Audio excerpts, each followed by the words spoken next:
श्लोक अकॅडमीतर्फे आज आम्ही मुली शिवाजी महाराजांच्या जीवनावर एक ॲक्ट सादर करीत आहोत. थँक्यू.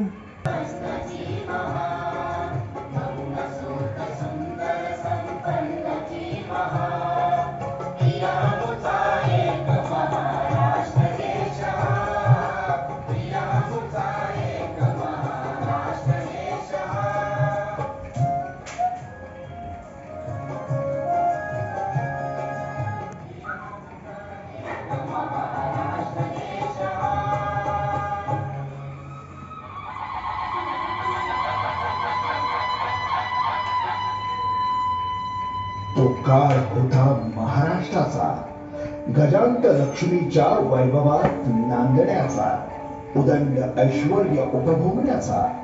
महाराष्ट्र सर्वत्व कलेचा परिमळ, विद्येचा सुगंध पराक्रमात दरवळत होता. महाराष्ट्राला परंपरा लाभली ती सम्राट शातवाहनांच्या पराक्रमाची. महाराष्ट्र धर्म, शास्त्र, तत्वज्ञान, कला, विद्या या बहुअंगाने विकसित होता. शूर, वीर, कवी, राजे, पंडित, संत, थोर, स्त्रिया सगळे सौख्याने नांदत होते. दिशा दिशा मंगलमय झाल्या होत्या. महाराष्ट्र असा सुखाने नांदत असतानाच एका दुष्ट काल यवनाची वक्रदृष्टी महाराष्ट्रावर पडली. या काळात महाराष्ट्र परकीय स्वाऱ्यांच्या टाचेखाली भरला जात होता. आदिलशाह आणि मोगलांच्या सक्तीचा अर्थ अपहरण, अपमान, जुलूम, जबरदस्ती, मारहाणी, कापाकापी, लुटालूट, गुळे ढोरे, धनधान्य, स्त्रिया सगळ्यांची लुटालूट, मंदिरांची तोडफोड हाच होता. अंतःकरणात असंतोष ध्वंसत होता.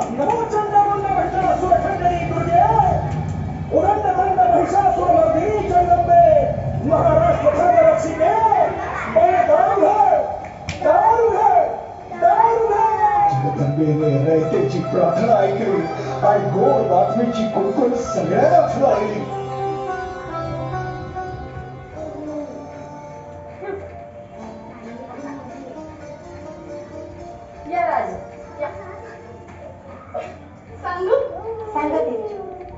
शिवाजी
स्वराज्याच्या सत्कार सिद्धीसाठी सर्वस्व समर्पित करावयास तयार होते.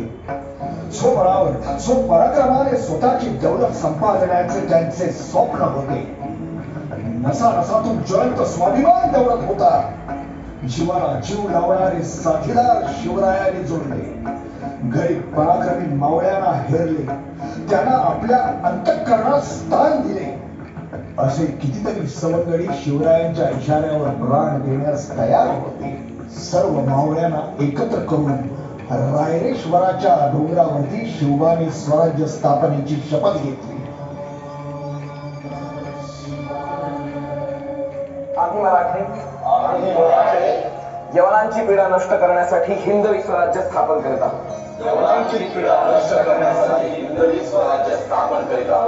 राष्ट्रभावनेने संघटन करून देशावरील परकीयांचे आक्रमण नष्ट करीत आहोत.